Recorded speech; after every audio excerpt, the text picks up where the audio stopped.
ഇന്ന് ഞങ്ങൾ UK ലണ്ടനിലെത്തിയിട്ട് 4ാമത്തെ ദിവസമാണ്. പക്ഷേ അതിൽ നമ്മുടെ പ്ലാനിലൊരു ചേഞ്ച് വന്നു പെട്ടെന്ന്. എന്താണെന്ന് വെച്ചാൽ ഇന്നലെ കൊണ്ട് നമ്മൾ ഏകദേശം ലണ്ടനിലെ മെയിൻ അട്രാക്ഷൻസ് ഒക്കെ കവർ ചെയ്തു. അപ്പോൾ അത് കഴിഞ്ഞപ്പോൾ നമ്മളിങ്ങനെ നോക്കുമായിരുന്നു വേറെ എന്ത് ഇനി ലണ്ടനിൽ കാണണമെന്നൊക്കെ നോക്കിയപ്പോൾ പിന്നെ എല്ലാം ഈ മ്യൂസിയംസും കാര്യങ്ങളൊക്കെ ഉള്ളൂ. ഏകദേശം മെയിൻ അട്രാക്ഷൻസൊക്കെ കവർ ചെയ്ത് കഴിഞ്ഞായിരുന്നു. അപ്പോൾ നമ്മളിങ്ങനെ എന്നാൽ പിന്നെ അത് നമുക്ക് വലിയ ഇൻട്രസ്റ്റ് ഒന്നും തോന്നിയില്ല. അപ്പോൾ നമ്മൾ വിചാരിച്ച് എന്ത് ചെയ്യും നാളെ, അതായത് ഇന്ന് എന്ത് ചെയ്യുമെന്ന് ഇന്നലെ ഇരുന്ന് ചിന്തിക്കുമായിരുന്നു. എവിടെ പോകണമെന്നൊക്കെ ഇങ്ങനെ ആലോചിച്ചിരുന്നപ്പോൾ അവസാനം നമ്മളൊരു തീരുമാനത്തിലെത്തി. നമുക്കൊരു കാര്യം ചെയ്യാം, എന്തായാലും ഇവിടെ വന്നതല്ലേ. അപ്പോൾ ഇവിടുന്ന് ഇച്ചിരി കൂടെ അടുത്തുള്ള വേറൊരു കൺട്രി എന്ന് പറയുന്നത്, ഇച്ചിരി അട്രാക്ഷനുള്ള ഒരു കൺട്രി എന്ന് പറയുന്നത് പാരീസാണ്, ഫ്രാൻസ്. അപ്പോൾ നമുക്ക് വിചാരിച്ചു എന്നാൽ പിന്നെ അങ്ങോട്ട് പോയാലോ. പിന്നെ പണ്ട് തൊട്ടുള്ളൊരു ആഗ്രഹമാണ് ഞങ്ങൾ രണ്ടുപേർക്കും കൂടെ ഒരുമിച്ച് ഒന്ന് ഐഫിൽ ടവറിൽ പോയി ഫോട്ടോ എടുക്കണം. ഞാൻ 2012 പോയിട്ടുണ്ട്. അതോ ഓഫീസിൽ നിന്ന് ഒരു ഓൺ സൈറ്റ് പോയതാണ്. അപ്പോൾ നമ്മൾക്കൊന്ന് പോയൊരു ഫോട്ടോ എടുക്കണമെന്നൊക്കെ ആഗ്രഹമുണ്ട്.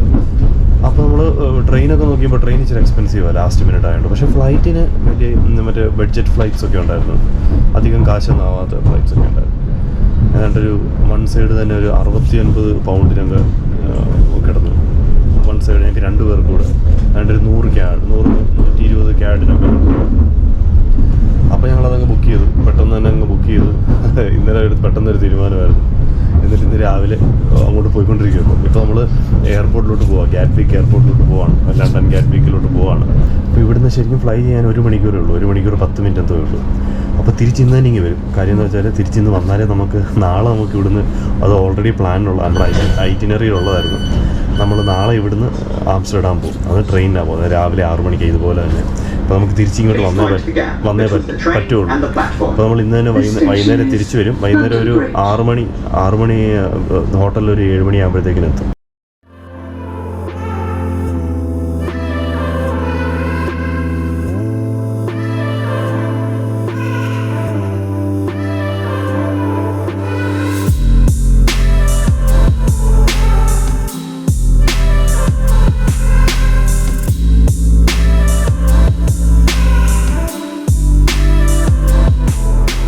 ഞങ്ങൾ ഇങ്ങനെ പാരീസ് എത്തി.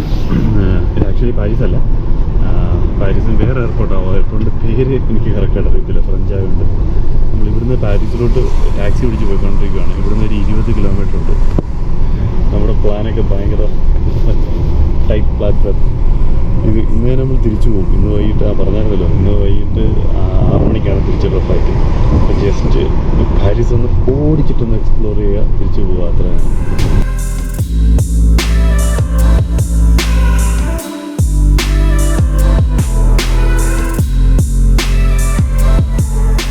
അപ്പോൾ ഞങ്ങളങ്ങനെ ഫാഷൻ്റെ നഗരമായ, പ്രണയത്തിൻ്റെ നഗരമായ പാരീസിലെത്തിയിരിക്കുകയാണ്. ഐഫിൽ ടവറിൻ്റെ തൊട്ട് മുന്നിലെത്തി.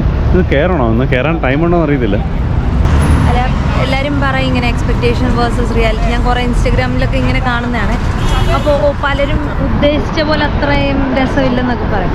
പക്ഷേ എനിക്ക് സത്യം പറഞ്ഞത് ഭയങ്കരമായിട്ട് ഇഷ്ടമായിരുന്നു. ഒത്തിരി ഹ്യൂജായിരുന്നു. നമ്മൾ പടത്തിൽ കാണുമ്പോൾ ഞാൻ ഇത്രയും വിചാരിച്ചില്ല കേട്ടോ. ഇവിടെ പാരീസിലാണ്, ഫ്രാൻസിലാണ് ഒളിമ്പിക്സ് നടക്കുന്നത് ഈ 2024. അപ്പോൾ ഒളിമ്പിക്സിൻ്റെ ഐക്കൺ സിമ്പിൾ അവിടെ ഐഫൽ ടവറിൽ വെച്ചിട്ടുണ്ട്. രാത്രി ഭയങ്കര ലുക്കായിരിക്കും. അപ്പോൾ നമ്മൾ ഐഫൽ ടവറിൻ്റെ തൊട്ട് താഴെ എത്തിയിരിക്കുകയാണ്. വാവ്, കൊള്ളാം. നമ്മൾ നമ്മുടെ ഈ എന്തിനു പറയുന്നത് മൊമെന്റ് തോന്നിയ ഒരു പെട്ടെന്ന് തോന്നിയ ഡിസിഷനാണ്. പക്ഷേ ഇത് വർത്തായിട്ട് നമുക്ക് തോന്നുന്നു. പക്ഷെ ഇന്നൊരു പേടിയുണ്ടായിരുന്നു, മഴ ഉണ്ടാവും കേട്ടോ. പക്ഷെ ഭാഗ്യത്തിന് മഴ കാണിക്കുന്നുണ്ടായിരുന്നു. നമ്മൾ ഫ്ലൈറ്റിൽ നിന്ന് ഇറങ്ങിയപ്പോഴും മഴ ഉണ്ടായിരുന്നു. ബട്ട് ഞങ്ങൾ എത്തിയപ്പോഴത്തേക്കിനും മഴ കംപ്ലീറ്റ് മാറി. അപ്പോൾ ടിക്കറ്റ് എടുക്കാൻ വേണ്ടി വന്നതാണ്. ഇതിന് ഓരോ ലെവലിലും പോകുന്നതിന് ഓരോ ചാർജാണ്. സെക്കൻഡ് ഫ്ലോർ വരെ പോകുന്നതിന് സംതിങ് $26, അല്ലെങ്കിൽ ടോപ്പ് ഫ്ലോറിൽ ചെല്ലുന്നതിന് $35, അങ്ങനെയൊക്കെ. ഡോളറല്ല, യൂറോ. അപ്പോൾ നമ്മൾ ടോപ്പ് ഫ്ലോർ വരെ പോകുന്നുണ്ട്. ഓക്കെ, ടോപ്പിൽ ചെന്ന് കഴിഞ്ഞാൽ പാരീസിൻ്റെ ഫുൾ വ്യൂ കാണാൻ പറ്റും. അപ്പോൾ നമുക്ക് പോകാനുള്ള ലിഫ്റ്റ് നാളെ താഴോട്ട് വരുന്നുണ്ട്. അപ്പോൾ നമ്മൾ ഈ കയറിയാണ് മുകളിലേക്ക് പോകുന്നത്. ഫസ്റ്റ് ആദ്യം സെക്കൻഡ് ഫ്ലോറിൽ സ്റ്റോപ്പ് ചെയ്യുമെന്ന് എനിക്ക് തോന്നുന്നു. പിന്നെ അത് കഴിഞ്ഞ് ടോപ്പ് ഫ്ലോർ.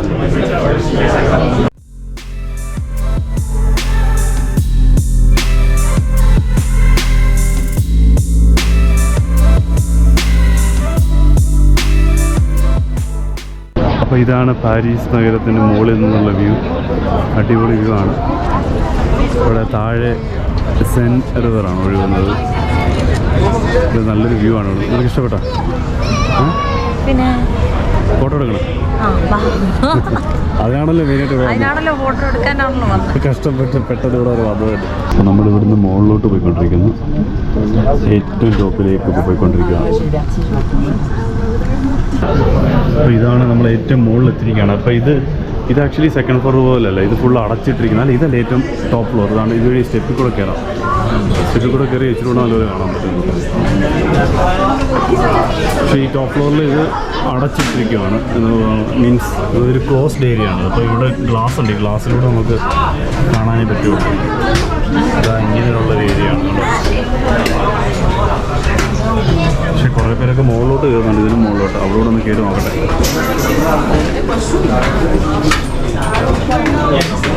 ഇവിടെ കുറച്ചുകൂടെ കാണാം. ഇവിടെ കമ്പി മാത്രമേ ഉള്ളൂ. ഒരു കമ്പി വേലി മാത്രമേ ഉള്ളൂ. ഇതുവഴി ഫോണൊക്കെ പിടിക്കുന്ന സൂക്ഷിച്ചോളും കേട്ടോ. ഇതുവഴി താഴോട്ട് പോയതാ.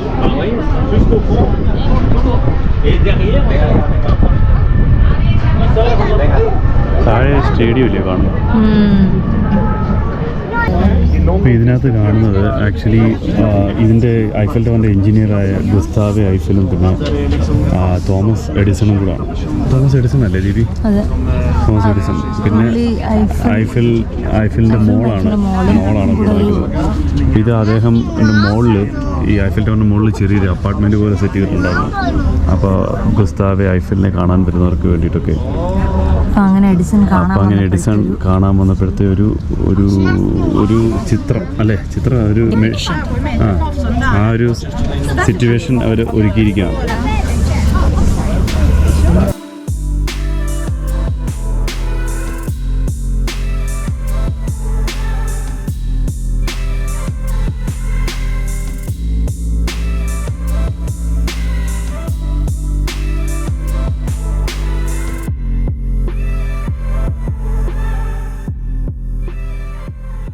നമ്മൾ ഐഫൽ ടവറൊക്കെ ഒന്ന് കണ്ട് ഇറങ്ങി. ഈ ഐഫൽ ടവർ ശരിക്കും പറഞ്ഞാൽ ഇതിന് ഈ 4 പില്ലറിൽ 2 പില്ലറിൽ സ്റ്റെപ്പും 2 പില്ലറിൽ ലിഫ്റ്റുമാണ്. അപ്പോൾ നമുക്ക് ലിഫ്റ്റിൽ പോകേണ്ടവർക്ക് ലിഫ്റ്റും സ്റ്റെപ്പ് എടുക്കുന്നവർക്ക് സ്റ്റെപ്പിലും പോകാം. അപ്പോൾ സ്റ്റെപ്പിന് കാശ് കുറവും ലിഫ്റ്റിന് കാശ് കൂടുതലുമാണ്. റേറ്റ് അങ്ങനെയാണ്. അപ്പോൾ നമ്മൾ ഏറ്റവും മുകളിൽ പോയി കാര്യങ്ങളൊക്കെ കണ്ട് ഇഷ്ടപ്പെട്ട് നമ്മൾ തിരിച്ചിറങ്ങി. ഇനി നമ്മൾ പോകുന്നത് ഈ ഐഫൽ ടവർ വന്നു കഴിഞ്ഞാൽ എല്ലാവരുടെയും മെയിൻ ഉദ്ദേശം ഫോട്ടോ എടുക്കുക എന്നുള്ളതാണല്ലോ. അടുത്ത് നിന്നാൽ നല്ല രീതിയിൽ ഫോട്ടോ കിട്ടത്തില്ല. അപ്പോൾ ദൂരെ പോയാലേ ഫോട്ടോ കിട്ടത്തുള്ളൂ. അപ്പോൾ ഇതിന് ഫോട്ടോ കിട്ടുന്ന ചില പ്ലേസുകളുണ്ട്, നല്ല കിടിലം ഫോട്ടോ കിട്ടുന്നത്. അതിൽ ടോപ്പ് ഒരു പ്ലേസ് ഉണ്ട്. അപ്പോൾ നമ്മൾ അങ്ങോട്ടാണ് നടന്നുകൊണ്ടിരിക്കുന്നത്. അതിൻ്റെ പേര് പ്ലേസ് ഡ്യൂ ട്രൊക്കാഡെറോ എന്നാണ്. ഇങ്ങനെയാണ് പ്രൊണൗൺസിയേഷൻ എന്ന് എനിക്കറിയത്തില്ല.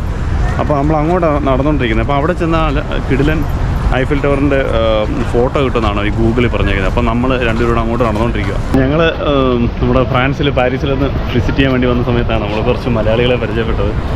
ഇവർ 3 പേര്. പേര് പറയട്ടെ. എൻ്റെ പേര് ഷാജി, പേര് ദിനിൽ, ജിജിൻ. ഇവർ മാൾട്ടയിൽ വർക്ക് ചെയ്യുന്നതാണ് അല്ലേ? മാൾട്ടയിൽ ഒന്ന് പറയാമോ മാൾട്ടയിലെ വിശേഷങ്ങൾ? എത്ര നാളായി മാൾട്ടയിൽ? ഞാനിപ്പോൾ 6 വർഷമായി. 6ാം വർഷത്തിലോട്ട് കിടക്കുന്നു. നേഴ്സാണ്. അവിടെ മിനിസ്ട്രിയിലാണ് വർക്ക് ചെയ്യുന്നത്. എങ്ങനെയുണ്ട് മാൾട്ടയിലെ ജോലി സാഹചര്യം നഴ്സസിന് അനുകൂലമാണ്. ബാക്കിയുള്ളവർക്ക് ചെറിയ രാജ്യമായതുകൊണ്ടുള്ള ബുദ്ധിമുട്ടുണ്ട്.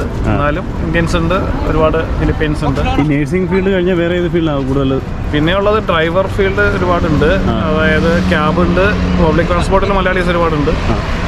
പിന്നെ അല്ലാണ്ട് ട്രാൻസ്പോർട്ടേഷനിലൊക്കെ വർക്ക് ചെയ്യുന്നുണ്ട്. പിന്നെ കൊറിയർ, അതായത് ഫുഡ് ഡെലിവറിയിൽ മലയാളീസ് ഉണ്ട്. പേയ്മെന്റ് അവർക്ക് ഏജൻസി വഴിയാണെങ്കിൽ അവർക്ക് മിനിമം പേയ്മെന്റ് ആയിരിക്കും. ഏജൻസി പിടിച്ചിട്ടേ വരികയുള്ളൂ. അല്ലാതെ ഡയറക്റ്റ് ആണെങ്കിൽ അവർക്ക് അവർലി മിനിമം 6.5 ഒക്കെ കിട്ടാറുണ്ട്. അവർലി കിട്ടാറുണ്ട്. ഡിപ്പെൻഡ് ചെയ്തിരിക്കും. ഓരോ മിനിമം വേജസ് ആണ് പറയുന്നത്. നമുക്ക് ഈ മാൾട്ടയിലെ വിസ മാത്രം മതിയോ ഷെങ്കനിൽ വേറെ വർക്ക് ചെയ്യാൻ? അതോ അല്ലല്ല, ഓരോ രാജ്യത്തേക്കും ഓരോ ഇത് വേണം. നമുക്ക് പോകാൻ യാത്രയ്ക്ക് മാത്രമേ ഷെങ്കൻ പറ്റുള്ളൂ. എത്ര വർഷം? പിന്നെ ഒരു ഇംഗ്ലീഷ് സ്പീക്കിംഗ് കൺട്രി ആയതുകൊണ്ട് അവിടെ നിന്ന് UK മൈഗ്രേറ്റ് ചെയ്യാൻ പറ്റും. നഴ്സസിന് മൈഗ്രേറ്റ് ചെയ്യാൻ പറ്റും. 1 ഇയർ എക്സ്പീരിയൻസ് ഉണ്ടെങ്കിൽ നഴ്സസിന് മൈഗ്രേറ്റ് ചെയ്യാം. അല്ലാണ്ട് നമുക്ക് വർക്ക് ചെയ്യാൻ പറ്റില്ല. വേറെ ഇപ്പോൾ രാജ്യത്ത് പോകണമെങ്കിൽ ഇപ്പോൾ ഫിൻലാൻഡ് പോകണമെങ്കിൽ ഫിൻലിഷ് ലാംഗ്വേജ് വേണം, ഇറ്റാലിയൻ വേണം, ഇറ്റലിയിൽ സ്പെയിനിലാണെങ്കിൽ സ്പാനിഷ് വേണം. അപ്പോൾ അങ്ങനെ ആ റിക്വയർമെൻറ്റ്സ് വേണം. നമുക്ക് യാത്ര ചെയ്ത് കണ്ടുപിടിച്ചിട്ട് വേണമെങ്കിൽ ചെയ്യാൻ പറ്റും. അത്രേ ഉള്ളൂ. അല്ലാതെ ഡ്രൈവേഴ്സ് കുറെ പേര് ഇപ്പോൾ മാറി. ഇപ്പോൾ വരുന്നുണ്ട്. ഞാൻ ഇടയ്ക്ക് വീഡിയോസ് ഒക്കെ കാണാറുണ്ട്. ഇത് മാൾട്ടയിൽ ഇപ്പോൾ ഒത്തിരി ഡ്രൈവേഴ്സ് അവിടെ നിന്ന് കുറേ പേര് ഇപ്പോൾ അയർലൻഡിലേക്കും ജർമ്മനിയിലേക്കും ഒരുപാട് പേര് വയ്ക്കാം. കാരണം അവർക്ക് മിനിമൽ ഇത് മതി. ഡ്രൈവേഴ്സാണ്, ഹെവി ഡ്രൈവേഴ്സ്. കാരണം പബ്ലിക് ട്രാൻസ്പോർട്ടിലൊക്കെ വർക്ക് ചെയ്ത ഒരുപാട് പേര് ഇപ്പം ജർമ്മനിലോട്ട് മാറി. Okay okay. കാരണം അവർക്ക് ആ റിക്വയർമെന്റ് ഉണ്ടായിരുന്നു. നിങ്ങൾ ഞങ്ങൾ മാൾട്ടയിലേക്കുള്ള യാത്രയിലാണ്. ആണോ? യാദൃച്ഛികമായിട്ട് ഇവിടെ ഇറങ്ങി. നിങ്ങൾ രണ്ടുപേരും അല്ലേ? ഫസ്റ്റ് ടൈമാണ്. ആദ്യമായിട്ട് പോവാ കൺട്രിയിലോട്ട് അല്ലേ? ജോലി ശരിയായിട്ടാണോ പോകുന്നത്? ജോബ് സെയിലാണ് പോകുന്നത്. Okay okay. എന്ത് ജോലിയാ? ഞങ്ങൾ കൺസ്ട്രക്ഷൻ ഫീൽഡ്. അടിപൊളി. അപ്പോൾ നാട്ടിൽ നിന്ന് ഇന്റർവ്യൂ ഒക്കെ കഴിഞ്ഞിട്ടാണോ? അതെ, ഇന്റർവ്യൂ കഴിഞ്ഞു, ബസ്സിൽ കഴിഞ്ഞു. പിന്നെ ഇവിടെ നിന്ന് ഐഡന്റിറ്റി മാൾട്ടയിൽ നിന്ന്. അത് എങ്ങനെയാ ഇന്റർവ്യൂ ചെയ്തായിരുന്നു? മറ്റേ നോർക്ക വഴിയുള്ള ഇന്റർവ്യൂ അങ്ങനെ വല്ലതും ആണോ? അതോ ഇല്ല, ആദ്യം കമ്പനി ഇന്റർവ്യൂ, അത് കഴിഞ്ഞിട്ട് VSF ഇന്റർവ്യൂ ഉണ്ട്. ഓക്കെ. അത് കഴിഞ്ഞാലേ നമുക്ക് ഈ വിസ അടിക്കും. VSF ഇന്റർവ്യൂ കണ്ടിന്യൂ ഓക്കെ ആണെങ്കിൽ മാത്രം വിസ സ്റ്റാമ്പ് ചെയ്യും. അപ്പോൾ മാൾട്ടയിൽ നിന്ന് കമ്പനികൾ ഡയറക്റ്റ് ഇന്ത്യയിൽ കേരളത്തിൽ വന്ന് ഇന്റർവ്യൂ നടത്തുന്നുണ്ടോ? അല്ല, ഓൺലൈൻ നമ്മൾ അപ്ലൈ ചെയ്തില്ല. നമ്മൾ അങ്ങനെ ഓൺലൈൻ അപ്ലൈ ചെയ്ത് അങ്ങനെ മാത്രം ചെയ്യുന്നുണ്ട്. ആ ഇന്റർവ്യൂ പാസ്സായതിനു ശേഷം മാത്രമേ അവർ ചെയ്യും. നമ്മൾ ചെയ്തിട്ട് തന്നെ 1 ഇയർ. ഈ കാനഡയിലൊക്കെ വരാൻ വേണ്ടി IELTS ലാംഗ്വേജ് മസ്റ്റ് ആണ്. അതേപോലെ എന്തെങ്കിലും ഉണ്ടോ ഇവിടെ? വളരെ പ്രൊഫഷണൽസിന് മാത്രമേ IELTS ഉള്ളൂ. അല്ലാത്തവർക്ക് IELTS വേണ്ട. നഴ്സസിന് IELTS ഓവറോൾ 6 മതി. OET ആണെങ്കിലും ഒന്നിന് സ്പീക്കിങ്ങിന് B+, ബാക്കിയെല്ലാം C ആയാലും കുഴപ്പമില്ല. പക്ഷേ ഒരു പ്രശ്നം എന്ന് പറയുന്നത് ഇത് വെച്ചിട്ട്, അതാണ് പറഞ്ഞത്, ഇതൊരു ട്രാൻസിറ്റ് കൺട്രി ആയിട്ട് എടുത്തിട്ട് എല്ലാവരും IE6 വെച്ച് ഇവിടെ വന്നിട്ട് പിന്നെ എല്ലാവരും UK യിലേക്കൊക്കെ മൈഗ്രേറ്റ് ചെയ്യാൻ ഈസിയാണ്. കാരണം ഇംഗ്ലീഷ് സ്പീക്കിംഗ് കൺട്രി ആയതുകൊണ്ട് അങ്ങോട്ട് മൈഗ്രേറ്റ് ചെയ്യാൻ ഈസിയാണ്. അത്രേ ഉള്ളൂ, അതൊരു ബെനിഫിറ്റ് അത്രേ ഉള്ളൂ. Okay okay. അപ്പോൾ താങ്ക് യു. ഓക്കെ. ഞങ്ങൾ ആക്ച്വലി ഇപ്പോൾ ഈ ഐഫിൽ ടവറിൻ്റെ താഴെ നിന്നാണ് സംസാരിക്കുന്നത്. അപ്പോൾ ഇവർക്ക് വരുന്ന വഴി നിങ്ങളുടെ ഫ്ലൈറ്റ് മിസ്സായി അല്ലേ? അതെ, ഫ്ലൈറ്റ് അങ്ങനെ അവിചാരിതമായി കണ്ടുപിട്ടിയതാണ്. ഞങ്ങളൊരു ഫോട്ടോ എടുക്കാൻ വേണ്ടി നിർത്തിയത്. അപ്പോൾ thank you, all the best. Okay okay, ശരി. ഒരു സെൽഫി എടുക്കാം. പിന്നെ ആയിക്കോട്ടെ. അപ്പോൾ വളരെ അവിചാരിതമായിട്ട് കുറച്ച് മലയാളികളെ കണ്ടു. പലയിടത്തും നമ്മൾ ലണ്ടനിലും എല്ലാം എവിടെ പോയാലും മലയാളികളുണ്ടോ? ഞങ്ങൾ ഐഫിൽ ടവറിൻ്റെ മുകളിൽ എത്തിയപ്പോൾ അവിടെ ഉണ്ടായിരുന്നു 2-3 ഫാമിലീസ്. അപ്പോൾ എന്തായാലും അവരുടെ ഒരു എക്സ്പീരിയൻസ് നമുക്ക് എന്തായാലും വീഡിയോയിൽ പിടിക്കാൻ പറ്റി. ഇത് കണ്ടോ, ഇവിടെ ആൾ കൂടി നിൽക്കുന്നുണ്ടോ? ചൂതുകളിയാണ്, മറ്റേ ചൂതുകളിയിൽ എന്താ കപ്പ് കമത്തിയുള്ള കളിയില്ലേ? അതിൻ്റെ പേരെനിക്കറിയത്തില്ല. നമ്മുടെ ഉത്സവപ്പറമ്പിലൊക്കെ ഉള്ള വെയ് രാജ വെയ് കളി, ആ കളിയാണ് ഇവിടെ നടന്നുകൊണ്ടിരിക്കുന്നത്. Yes, open the ball. No. Mani, return the ball. Mani, show me the money. One. Correct, bravo. One, double. Correct, bravo, madam. Again. ഞങ്ങളിപ്പോൾ ഐഫിൽ ടവറിൻ്റെ അവിടെ നിന്ന് നടന്നതാ ഇവിടെ വരെ എത്തി. അപ്പോൾ ഞാൻ റോഡിലൊരു കാഴ്ച കാണിക്കാം. അതാ ഇവിടെ നോക്കി, റോഡിന് നടുക്ക് ആളുകൾ നിന്നിട്ട് ഐഫിൽ ടവറിന് ഒരു ഫുൾ വ്യൂ കിട്ടാൻ വേണ്ടിയിട്ട് ഫോട്ടോ എടുക്കാൻ വേണ്ടി റോഡിന് നടുക്ക് നിൽക്കുന്നുണ്ടല്ലേ. എത്ര പേരെ നോക്കി ലൈനായിട്ട് നിൽക്കുന്നത്. ഇവിടുന്ന് അങ്ങേ അറ്റം വരെ, ഇവിടുന്ന് അങ്ങേ അറ്റം വരെ എല്ലാം റോഡിന് നടുക്ക് നിന്നാണ് എടുക്കുന്നത്.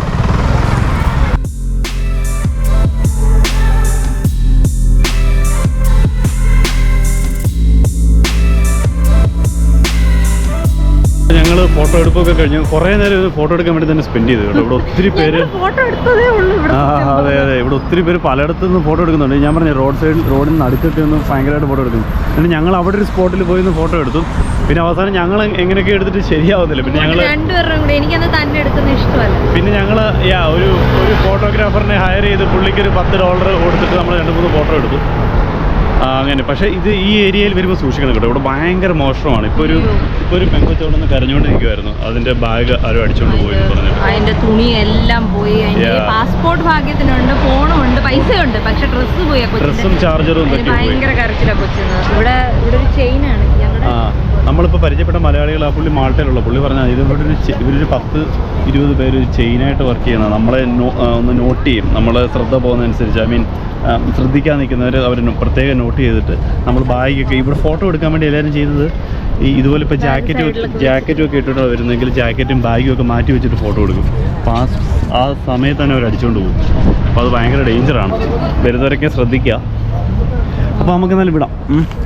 അപ്പോൾ ഞങ്ങൾ പതിയെ തിരിച്ച് എയർപോർട്ടിലോട്ട് തന്നെ പോവാം. ഞങ്ങളുടെ ഭയങ്കര ഷോർട്ട് ട്രിപ്പായിരുന്നു ഇത്. പക്ഷേ ഓർത്തായിരുന്നു കേട്ടോ. നമ്മൾ $300-400 കൊടുത്തെങ്കിലും എല്ലാം ഒന്ന് എൻജോയ് ചെയ്തു. ഭയങ്കര ആഗ്രഹമായിരുന്നു എനിക്കിങ്ങനെ ഐഫിൽ ടവറിൽ ഫോട്ടോ ഒക്കെ നമ്മൾ ഫോട്ടോ എടുത്ത് കുറച്ച് മലയാളികളെ കണ്ടു, സംസാരിച്ചു, വീഡിയോയ്ക്ക് കണ്ടന്റ് ആയി. അപ്പോൾ എല്ലാം കൂടെ വർത്തായിരുന്നു. ട്രിപ്പായിരുന്നു. കാരണം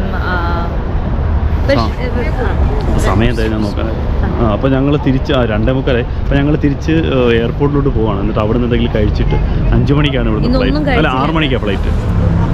ഇന്നത്തെ ദിവസം ഒന്നും കഴിച്ചിട്ടില്ല, കാരണം ലേറ്റ് ആക്കണ്ടെന്ന് വെച്ച് ഓടിതാണ്. പക്ഷെ വിശക്കുന്നില്ല, എനിക്ക് കുഴപ്പമില്ല.